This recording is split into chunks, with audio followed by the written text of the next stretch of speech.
Halloween blizzard of '91. Maybe it's fading into a snowy memory right about now, but let's not kid ourselves. This is Minnesota, and more wild and wintry weather is pretty much inevitable. More hazardous weather, more cold, more wind chill, more heavy snow. Here at KARE 11, we're going to try to predict those ill winds before they arrive. But for the next 30 minutes, we'll give you and your family a refresher course in surviving the big chill. This Family Matters special is brought to you by KARE for all your car needs. Don't worry, call the KARE man. The American Dairy Association, Minnesota Dairy Promotion Council, and Subway sandwiches and salads for the healthy appetite. You're not a kid anymore, you must be kidding me. You look 10 years younger than you're supposed to be. You've got smooth, soft skin, bright, shining eyes. Drinking milk every day, well that's no surprise, 'cause milk tastes delicious. You're not a kid anymore. And I'll tell you what's more. You're not a kid anymore. Milk's good for you. You're not a kid anymore. Milk, 'cause you're not a kid anymore. Prices are low at Subway, but I'd rather focus on sandwiches. People call them hoagies or heroes or submarines because they're shaped like submarines, but we call them Subway sandwiches. Our 6-inch meatball sub features meatballs and sauce on bread I just baked, all for a low economical price. I won't say how low, but you'll probably find enough in the cushions of your couch.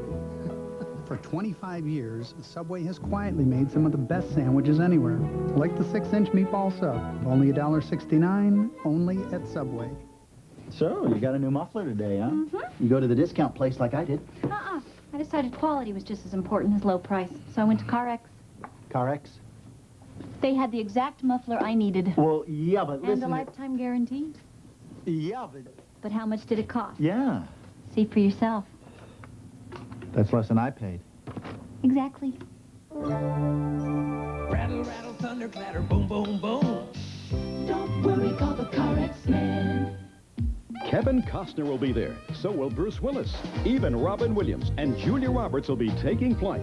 This season's battle for box office bucks is on. And Entertainment Tonight has your exclusive inside story on the critics' picks. It could make $75 million by the beginning of December. Figure out which movies you should put on your must-see list. I think it will be an enormous success. Catch our 4-star holiday preview on the next Entertainment Tonight. Monday at 6:30 on KARE 11.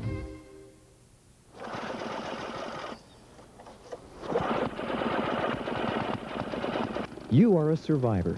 You made it through the Halloween megastorm of '91, a snowy superstorm that unleashed 29 inches of snow on the Twin Cities with nearly 3 feet in Duluth. Along with the Fridley tornado outbreak of '65, the Brooklyn Park twister of '86, the superstorm of August 1987, and the drought of '88, this storm was one for the record books. And oh, did we ever set some records. It was the snowiest Halloween ever, with 8.2 inches of slush. Just ask your kids. It was also the snowiest October on record, the greatest 24-hour snowfall, the greatest single snowstorm on record, nearly 29 inches, spread out over 3 days. The result, a record November snow depth, 23 inches of snow on the ground on November the 2nd. It was followed by an Arctic smack and the earliest sub-zero weather on record. Relatively warm ground temperatures turned snow to slush, and sub-zero chill transformed that slush into an almost cement-like film of ice that left roads treacherous for well over a week. Some cities were literally caught with their plows down. A few hadn't even received their allocation of salt and sand for the season. Businesses shut down, schools closed their doors, and everyone wondered the same thing. Was this storm an atmospheric fluke, or possibly a preview of coming attractions this winter? It's still too early to say, but one thing is certain. This blizzard was, in all probability, the most snow you and your family will ever see from one storm. A 1-in-100-year snow blitz. Why so much of the white stuff at once? Well, the storm approached from Texas, brimming with moisture from the Gulf of Mexico. It moved very slowly, dragging the snow out over many days. And most importantly, the storm was preceded by unseasonably cold air. That meant that the snow never had a chance to change over to ice or rain, and that helped to keep amounts much higher. It was literally 3 months' worth of snow in a little over 2 days. A blunt reminder that folks living in these parts still have boasting rights for the nation when it comes to the weather. with some of the wildest temperature and precipitation extremes on the face of the earth. Meteorologists tend to try to snow you this time of year with big meteorological phrases, some of which make sense, some of which don't. Let's take a minute and review your Minnesota winter vocabulary skills. Question number 1. What is freezing rain? Is it A, rain that freezes in the air, B, rain that freezes on the ground, or C, the same thing as sleet? If you guessed B, you're absolutely right. It's the same thing as glaze ice. Now, question number 2. Sleet can A, accumulate on the ground, much like snow, B, sleet is another term for really wet snow, or C, sleet is the same thing as hail. The answer is A.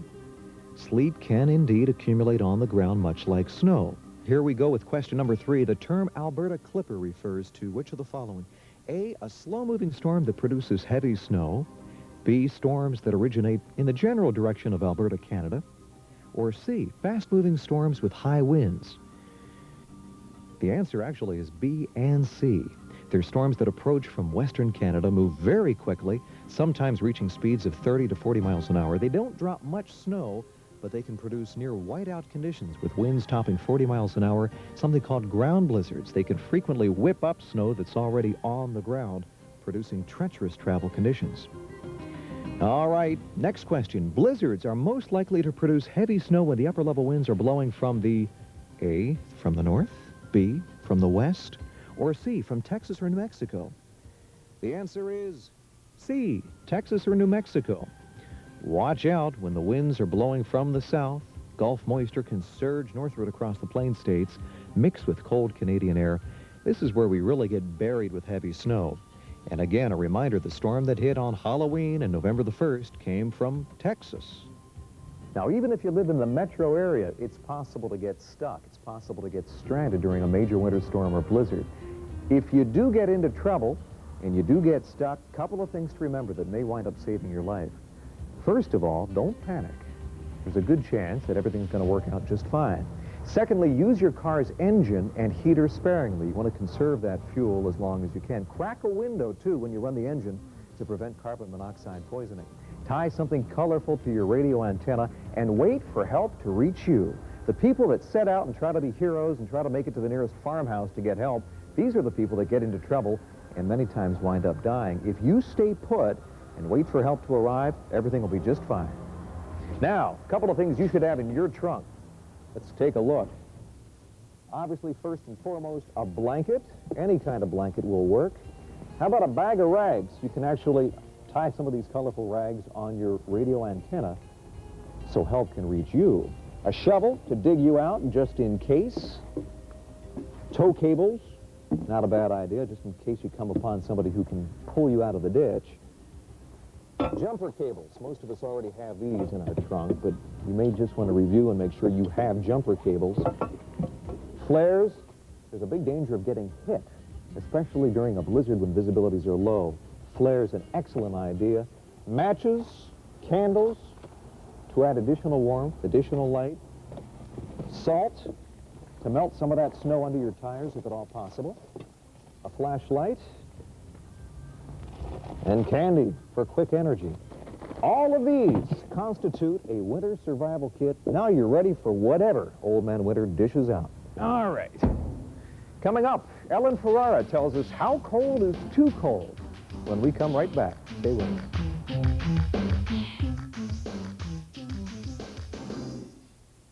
I hope when people see Subway, bells go off and they think, good sandwich. We don't deep fry or freeze dry. Everything's fresh. Each morning I slice tomatoes, onions. I even bake the bread. These days people think a lot about what food to eat.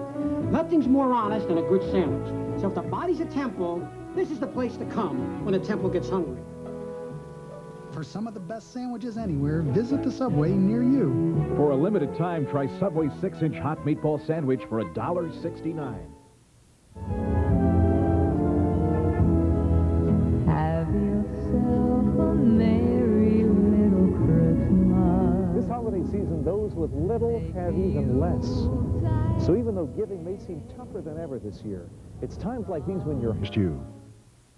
Winter in Minnesota can be dangerous if you don't take the necessary precautions. You run the risk of frostbite and hypothermia from exposure or wind chill, and that's why cold weather warnings should always be taken seriously. A strong wind combined with a temperature near freezing can have the same chilling effect as a temperature nearly 40 degrees lower when it's calm. The faster the wind blows, the greater our body's heat loss and the colder we feel. How cold the wind makes us feel is expressed as the wind chill factor. This wind chill index describes the cooling power of air on exposed skin and will help you decide how much protection you'll need on cold, windy days. For example, an air temperature of -5 with a wind speed of 25 miles an hour produces a wind chill temperature of 52 below zero. Under these conditions, exposed flesh can freeze in under a minute or two. The freezing of skin, called frostbite, is usually most quick to occur on the body's extremities, after the cold stops blood flow to your fingers, toes, ears, and nose. Damage can be on the surface or deep within it and demands immediate medical attention. Frostbite is essentially crystallization of tissues. It's freezing of skin, freezing if it goes to a deeper extent than of the actual digits, fingers, toes, even an arm or a leg. And once a part is frozen, it's, for the most part, irretrievably lost. When severe frostbite of just skin or the immediate subcutaneous tissues occurs, you're talking about a very, very long period of rehabilitation from that injury that involves potentially a terrific amount of pain. The most severe winter injury is hypothermia. It occurs when the rapid loss of body heat lowers the body temperature below its normal level, resulting in mental and physical collapse. Hypothermia victims are either groggy or unconscious, but with prolonged exposure to the cold, death can occur when the body's temperature drops below 79 degrees. The body functionally slows down. Breathing slows down, mentation slows down, and finally disappears. Heartbeat and blood pressure lower, and unfortunately, cardiac arrest is ultimately sustained. These perils of a wind chill winter can be avoided by some common sense and proper dress. Numerous layers of clothing will keep you much warmer than one big bulky overcoat. From socks to a hat, if you layer your clothes, you will trap your body heat more effectively, leaving you warm and toasty. To keep hands warmer, wear mittens or ski gloves in place of ordinary gloves. And finally, wear a hat. Studies show that 50 to 75% of the heat escaping your body leaves through the top of your head.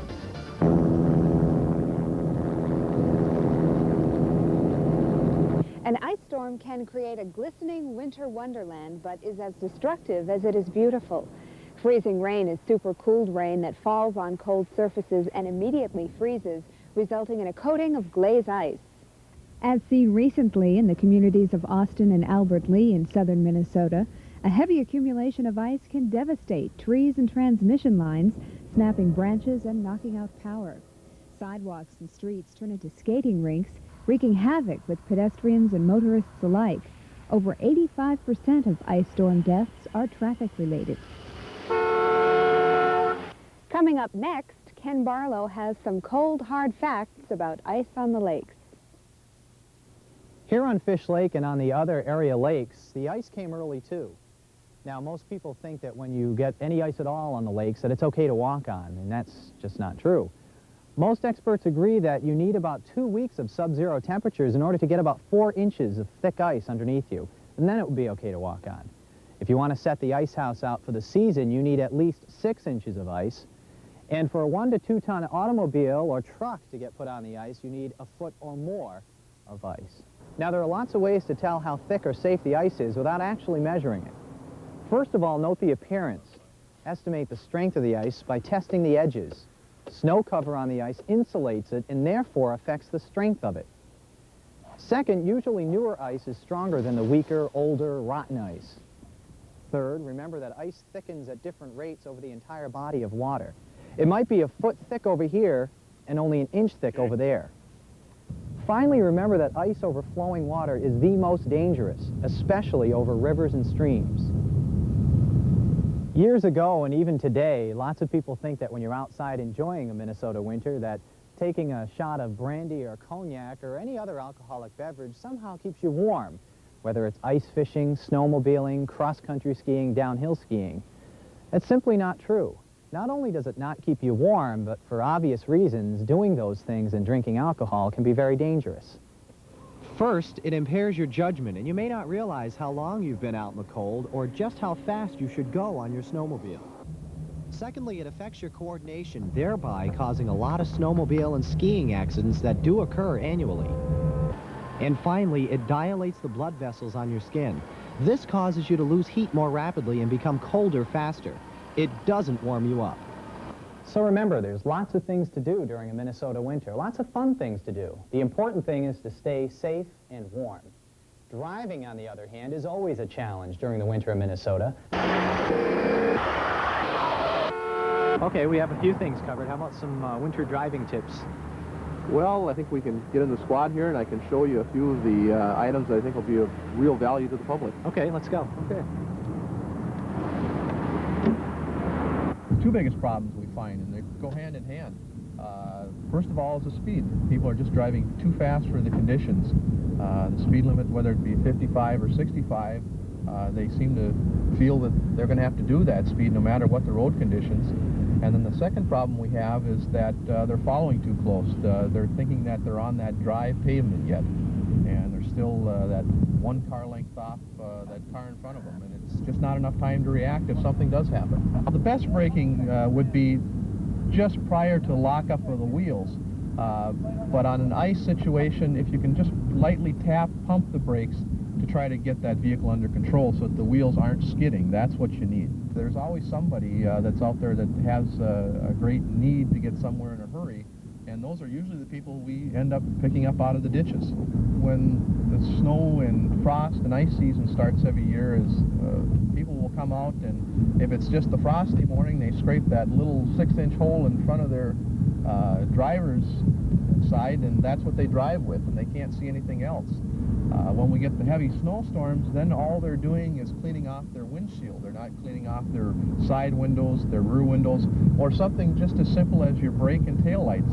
If you're slowing down and the party behind you can't see your lights, he's probably going to end up into your rear end. Well, it looks like it'll be a very long winter here in Minnesota. We'll have some tips on how to beat cabin fever right after this.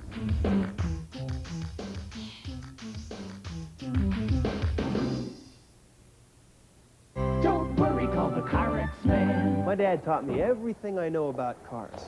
He only got one thing wrong.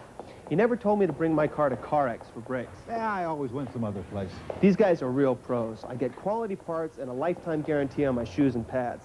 I always went some other place. Dad, do you think you get expert work like this for so little at some other place? What other place? Rattle, rattle, thunder, clatter, boom, boom, boom. Don't worry, call the CarX man. You're not a kid anymore, you must be kidding me. You look 10 years younger than you're supposed to be. You got great muscle tone, bright shining eyes. Taking milk every day. Well, that's no surprise, 'cause milk tastes delicious. You're not a kid anymore. And I'll tell you what's more. You're not a kid anymore. Milk's good for you. You're not a kid anymore. Milk, 'cause you're not a kid anymore. Cabin fever, or the winter blues, are going to be a much bigger problem this year for obvious reasons. We asked Dr. Arthur Harkins of the University of Minnesota for some advice on how we can all keep our sanity during the long, dark winter months ahead. Well, I don't know the physiology of what snowfall backgrounds do to people, but I know what it does to me personally. I get the feeling all of a sudden, just comes on me one day, that I don't want to do anything anymore. I don't want to go to work. I don't want to play. I don't even want to listen to music or read a novel. And it's just that constant glare with no real sense that anything living and moving and colorful is around. There are all different kinds of people who approach winter differently. There are all different kinds of technologies and lifestyles for dealing with winter. I think one of the major things we can do is just make people more aware of what some of their choices might be. The first thing I think you can consider for brightening up the Minnesota environment is painting the buildings more bright colors. Having artificial flowers hanging in places where cold air would blow that might otherwise damage living flowers. And getting more real, live plants and flowers in the buildings during the wintertime. But just bring color into the environment. If the environment's going to be all white, it's going to burn us all out by by January instead of February. So getting colors in is one step. Everybody in designing their home or remodeling their home can create a solarium, or at least think about creating it, where you've got a little kind of a greenhouse that fights the weather, fights the snow, and you can actually dress in warm or in light clothing that has paisley prints on it or flower prints on it, and play music from Hawaii in those environments. I don't think we do enough of that in Minnesota. There ought to be more happening in those skyways. Each skyway ought to be different from every other skyway. It ought to be in the wintertime possible to go through 10 skyways and have 10 micro environments go by you, each of which has something other to give you than winter. Something tropical, something in the prairie, something in the jungle, something else, but not more of this cold feel that you get when you walk through all that steel and you have all that glass that's frosted over around you.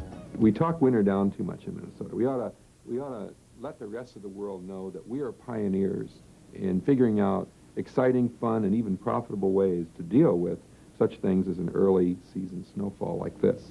That it isn't a big deal, that we minimize accidents, we maximize the good fellowship that this kind of environment lets us develop, that we maximize the color of our clothes and the interior environments and the other things, the new forms of parking and moving cars around or moving people around, that we're inventive with respect to the weather and not merely kind of victimized by it. Bottom line, here in Minnesota, we don't just survive, we flourish. Go out and build a snowman. Do some cross-country skiing, snowmobiling, skating. You don't have to be an expert. Just go out and have fun. All right, here we go.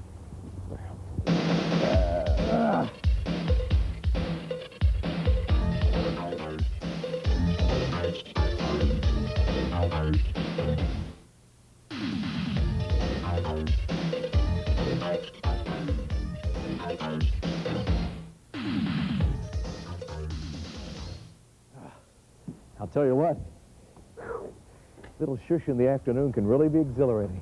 Now it's back to work. At the beginning of this program, I said that we would do our best to make winter a little easier on you and your family by trying to predict in advance with some accuracy these Alberta clippers, these blizzards, these sub-zero wind chills.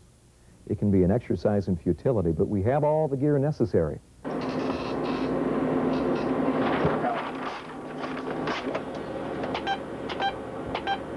We're here at Storm Track 11 monitoring every change in the weather round the clock. Between KARE 11 News on the Hour and our regular Sunrise 5, 6, and 10 o'clock newscasts, you'll know what to expect at any time of the day or night. And if the weather turns suddenly dangerous, we'll be here to break into regular programming to warn you and your family of impending weather dangers. Our staff of meteorologists, Ken Barlow, Ellen Ferrara, Frank Watson, and myself have over 35 years of experience forecasting the weather. Now, the National Weather Service in Washington, D.C. issues the advisories, the watches, and warnings that we then pass on to you.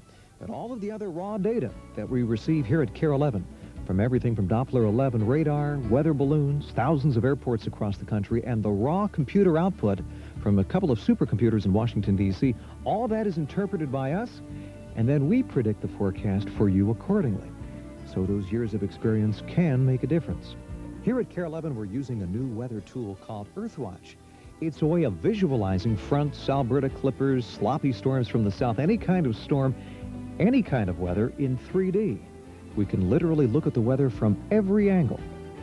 And that should give us a better idea of how that storm will impact on you and your family. Now, there are 3 different levels of impending weather conditions that can be issued, so you know what to expect. Advisories are issued by the National Weather Service if it looks like severe winter-type weather is possible. Now, that goes for fog, ice, snow, blowing snow, or high winds. If 6 inches or more of snow looks possible over a 12-hour period, then a winter storm watch is issued for specific portions of the KARE 11 viewing area. That means stay tuned and plan your travel accordingly. Finally, if it looks like over 6 inches of snow is likely, then a warning is issued by the National Weather Service and will caution you against taking any unnecessary travel. Whatever the impending weather, you'll be the first to know. And for parents, as early as 6 in the morning, you can tune into KARE 11 News Sunrise to see if your child's school is closed or if the buses are going to be late. Much of what we discussed tonight is in this helpful brochure we put together for you. You can pick one up at any CarX muffler and brake shop or any Subway sandwich and salad shop. And they're free. Call the connection at 922-9000 for store locations near you. We should make the best of winter weather here in Minnesota.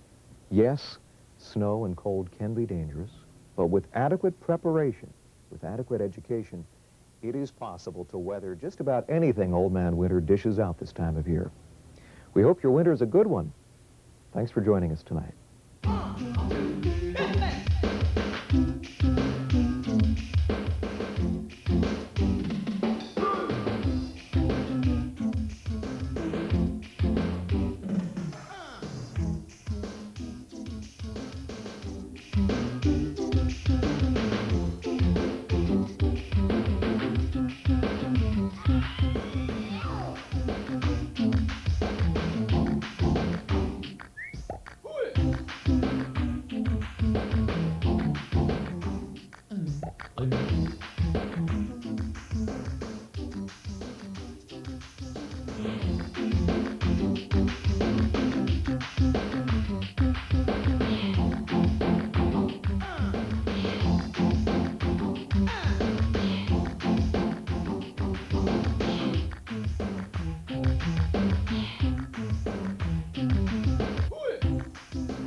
This Family Matters special was brought to you by Subway Sandwiches and Salads for the healthy appetite.